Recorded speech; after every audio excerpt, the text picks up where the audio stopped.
Israel और Hamas के बीच चल रही लगातार जंग की खबर हर टीवी चैनल्स पर चल रही है, लेकिन आज हम आपको बताएंगे कि आखिर कहां से आ रहा है हमास के पास इजराइल को हराने के लिए इतने रुपए।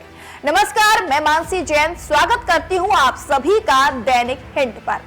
7 अक्टूबर की सुबह ये वो काली सुबह थी इजराइल के लिए जब हमास की तरफ से करीब 5000 रॉकेट इजराइल में दागे गए थे, जिसके बाद से इजराइल ने हमास के खिलाफ जंग का ऐलान कर दिया और फिलिस्तीन और गाजा पट्टी की सीमा से लगे इलाकों में रहने वाले अपने नागरिकों को घरों में रहने की हिदायत दी, जिसके बाद देश के ज्यादातर हिस्सों में सायरन की आवाज सुनाई देना शुरू हो गई। एक रिपोर्ट के मुताबिक हमास के चीफ मोहम्मद दाइफ ने इजराइल पर अटैक के बाद कहा कि अब बहुत हो चुका।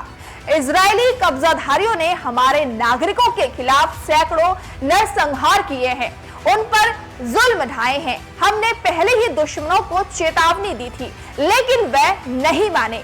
अब हम और बर्दाश्त नहीं करेंगे। हमास ने इजराइल के खिलाफ अपने ऑपरेशन को अल अक्सा स्ट्रॉम नाम दिया। इससे पहले हम आपको हमास को फंडिंग कौन देता है इसके बारे में बताएं। पहले आप जान लीजिए कि आखिर हमास है क्या। हमास फिलिस्तीन का एक इस्लामिक चरमपंथी संगठन है, जिसकी नींव साल 1987 के जन आंदोलन के दौरान शेख अहमद यासीन ने रखी थी। तब से अब तक हमास फिलिस्तीनी इलाकों से इजराइल को हटाने के लिए लड़ाई लड़ रहा है। गाजा पट्टी से ऑपरेट होने वाला हमास इजराइल को देश के तौर पर मान्यता नहीं देता है और इस पूरे इलाके में एक इस्लामिक राष्ट्र की स्थापना करना चाहता है।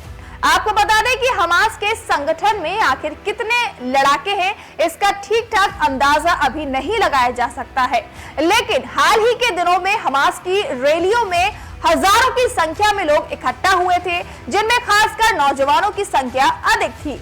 कुछ रिपोर्ट्स के मुताबिक हमास के लड़ाकों की संख्या 50,000 से अधिक बताई जा रही है, जो कहीं ना कहीं इस ओर इशारा कर रहा है कि इजरायली सेना के मुकाबले भले ही हमास कमजोर नजर आता हो, लेकिन उसे नजरअंदाज नहीं किया जा सकता।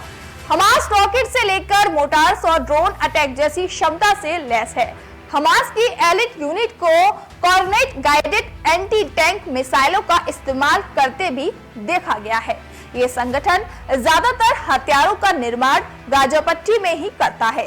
इजराइल लगातार दावा करता रहा है कि हमास के पास हथियार बनाने की तकनीक ईरान से आई है।